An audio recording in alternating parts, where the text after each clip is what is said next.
Muy buenas amigos, hoy os vamos a hablar de las medidas de China para una posible crisis alimentaria. Eso es, y para ello hemos vuelto a las afueras de Changsha, a esta zona de arrozales a los que les quedará como un mes para cosechar. También hemos aprovechado para probar el dron, más tarde veréis imágenes, y mirad qué curioso, hace un par de días grabamos a esta vaca junto con un tipo de ave muy asustadiza. Normalmente me cuesta un montón grabarlas, pero esta vez se comportaron súper diferente frente al dron. No sé si pensaban que era un depredador o algo, pero estuvo muy curioso, la verdad. Pero bueno, volviendo al tema de hoy, últimamente en China hemos sido testigos de un par de fenómenos que, como decía Lele, han generado cierta preocupación por una posible falta de alimentos. A ver, vamos a pasar rápidamente, que hay aquí un casero con la vaca y dice que la vaca se asusta con nosotros.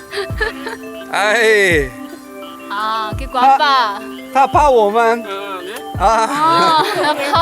Hasta las vacas me tienen miedo aquí, al extranjero. Hace más o menos un mes, algunos medios chinos expusieron y criticaron las prácticas de un tipo de vídeos muy populares en China. Estos vídeos son conocidos con ¿qué nombre, Lele?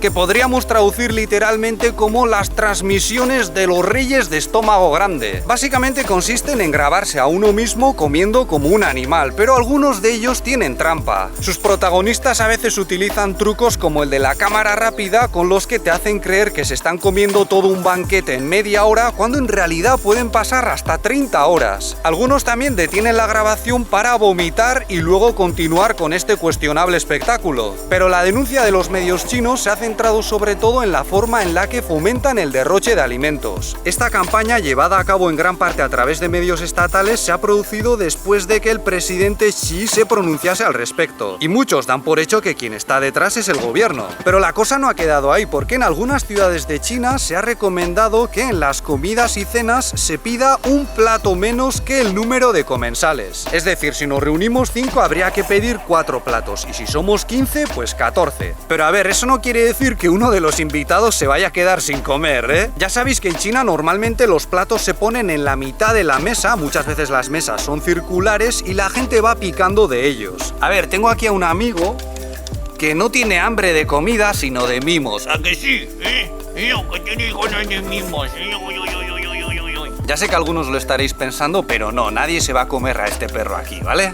Por cierto, tradicionalmente cada uno utilizamos nuestros propios palillos para servirnos, pero ahora con el problema del coronavirus y una mayor conciencia sobre la higiene se está recomendando utilizar otros aparte para esa función. Porque claro, hasta ahora normalmente nos poníamos nuestros palillos en la boca y luego iban al plato del que también se sirven los demás. No está nada claro si los palillos especiales para servirse han llegado para quedarse, pero a lo mejor sería buena idea. Pero esto de pedir un plato menos, que insistimos no es una norma ni una ley, solo es una recomendación de momento, ha llamado bastante la atención porque la costumbre dictaba más bien lo contrario, es decir, normalmente pedimos un plato más que el número de personas reunidas. En China, al contrario de lo que ocurre en algunas culturas más influidas por el puritanismo cristiano, domina una visión positiva de la riqueza y de la prosperidad que se manifiesta muy claramente a la hora de comer. Yo diría que aquí disfrutar de la comida es un placer sagrado. Ya sé que China es un país que históricamente también ha pasado mucha hambre, pero siempre que sea posible, al invitar a la gente, lo ideal es que sobre la comida. Si invitas a tus familiares o a tus amigos y resulta que se lo han zampado todo, que no han dejado ni un miserable cuenco de arroz, a lo mejor quedas un poco mal. Y a no ser que seas una persona con graves dificultades económicas, algunos podrían pensar que eres un poco tacaño. Y aquí la gente suele intentar evitar esa situación porque dentro de la sociedad china, la hospitalidad y la generosidad son valores importantísimos. Por ejemplo, ayer cuando vinimos a este pueblo a grabar en los alrededores, algunos vecinos insistieron mucho en regalarnos verduras, en que tomásemos el té con ellos o que nos quedásemos a comer. También es verdad que esto a veces se dice por decir, es como una forma de quedar bien, pero otras veces no, y si aceptas puede ser una buena oportunidad para estrechar lazos. Nosotros somos bastante caraduras y charlatanes y normalmente cuando nos ofrecen un té lo aceptamos. Y además hay que tener cuidado con la forma de rechazar la hospitalidad, porque a lo mejor puedes herir sus sentimientos. Les puede sonar un poco como a desprecio y si no es una invitación muy exagerada, no cuesta nada aceptarla y pasar 5 o 10 minutos charlando. Pero ojo, porque si ocurre lo contrario, si tus familiares o amigos no han tocado la mayoría de los platos, también podría ser una situación bastante incómoda. Eso podría ser una señal de que no eres muy buen cocinero o de que no quieren saber tanto de ti. Porque también es verdad que en algunas ocasiones, cuando invitas a la gente a comer o a cenar, es para pedirles un favorcito. Y si la gente no muestra demasiado apetito, a lo mejor también quiere decir que no quieren ayudarte.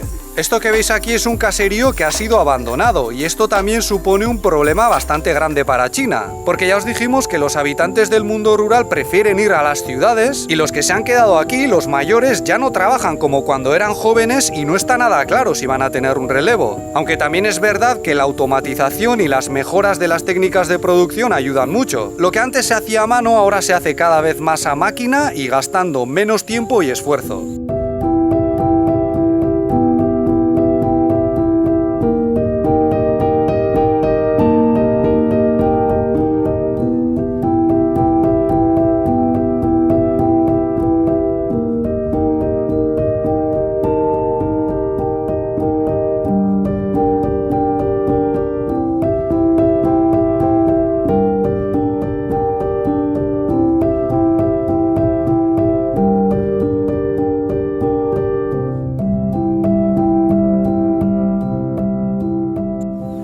Hace tiempo también nos contamos que hay una relación muy estrecha entre las comilonas y la corrupción. Eso es, antes de las campañas anticorrupción, los políticos, funcionarios y empresarios de este país se solían pegar unos banquetes tremendos. Y cantidad de veces esto se pagaba con dinero público, claro. Pero ahora muchos políticos y funcionarios viven con miedo de ser denunciados por estas cosas. Porque además de poder perder tu puesto con bastante facilidad, si te pasas robando te puede caer incluso la pena de muerte.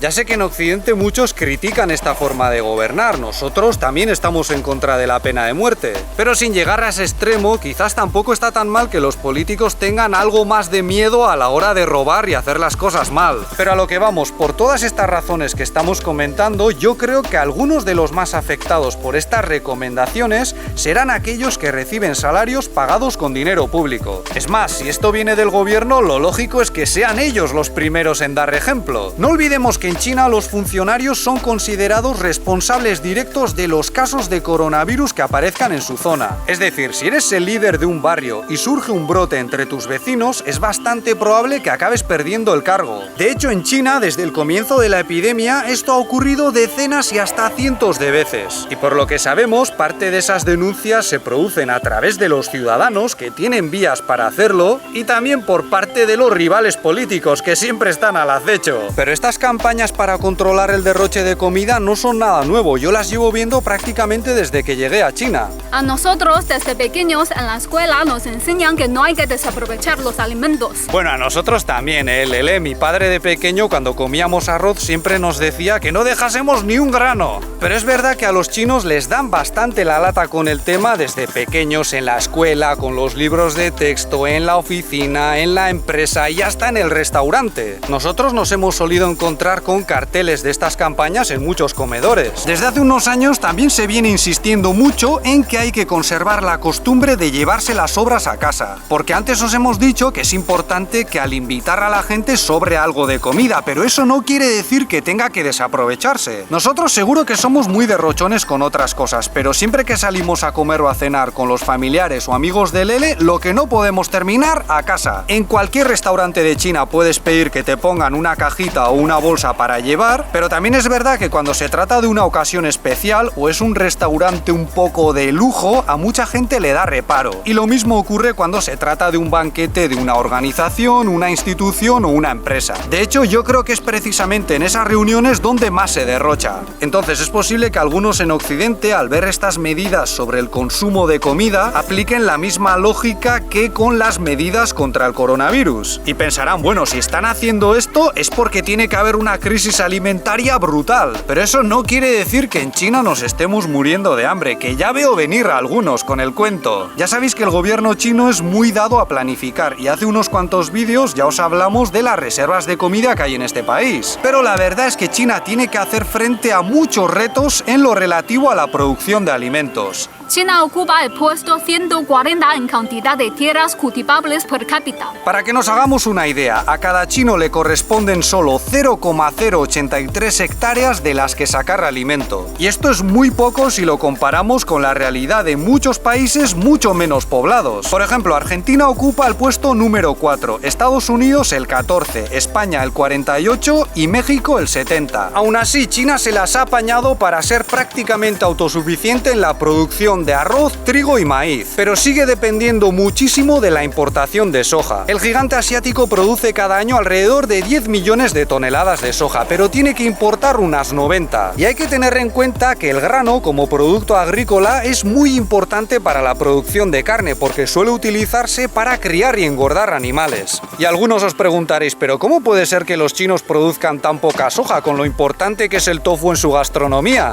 Pues sí, aunque hasta bien entrados los años 90 China era un país exportador de soja, a partir de entonces decidió dar prioridad a esos otros cultivos que hemos mencionado antes. De hecho, el tipo de grano más cultivado en China no es el arroz, es el maíz. La mayor parte de la soja que importa China viene de dos países, que son Brasil y los Estados Unidos. Y con el problema del coronavirus, estos y otros países han impuesto limitaciones a la hora de exportar productos agrícolas. O sea, esto podría suponer problemas para China, por ejemplo, en la producción de carne de cerdo, que ya os dijimos que también se ha visto afectada por una gripe. Pero aunque es probable que os hablen de esta posible crisis alimentaria como un problema de China, hay que tener en cuenta que esto puede afectar a muchos países. Vamos a tener cuidado con que no nos pase otra vez como con el coronavirus, que cuando era un problema de China, los medios occidentales hablaban de ella como si fuese el fin del mundo, pero cuando empezó a afectar a los países occidentales fue reducida a poco más que un catarro. Si es verdad que con estas medidas China se está preparando para una falta de alimentos, los demás países deberían tomárselo muy en serio. De hecho, la Organización de las Naciones Unidas para la Alimentación y la Agricultura ya ha avisado de los riesgos que hay detrás de esto. Y no solo por el coronavirus, porque el cambio climático también es un factor muy a tener en cuenta. Entonces, si es verdad que esto puede ocurrir, ¿qué medidas deberían tomar los países occidentales? ¿Deberían recomendar también un consumo más moderado de alimentos o sería una contraindicación para sus economías? Porque no olvidemos que, por ejemplo, en cuanto a consumo de carne, los chinos están muy por debajo de los países ricos. Y en muchos indicadores de consumo siguen ocupando puestos muy bajos en el ranking mundial. Estamos hablando de consumo por persona, claro, porque siempre se puede hacer la trampa de presentar los números totales de China. ¿Deberíamos fomentar el modelo de consumo de los países más desarrollados? Porque eso es lo que se está extendiendo por todo el mundo como señal de éxito. ¿Nos queda planeta como para que toda la población pueda experimentar el lujo de derrochar comida? Nosotros no sabemos cómo responder a estas preguntas, pero insistimos, lo que sí sabemos por la experiencia del coronavirus es que estos nubarrones que se están presentando ahora sobre China podrían extenderse fácilmente a otros muchos países. Lo bueno de todo esto es que ahora también sabemos que podemos hacer frente a problemas aparentemente apocalípticos y esto del hambre lo llevamos arrastrando mucho tiempo y tenemos que acabar con ello ya. Entre todos no me cabe la menor duda de que esto se soluciona, pero a lo mejor hay que cambiar algunas cosas. Eso es todo por nuestra parte. Si este vídeo os ha parecido interesante, podéis darle un me gusta, suscribiros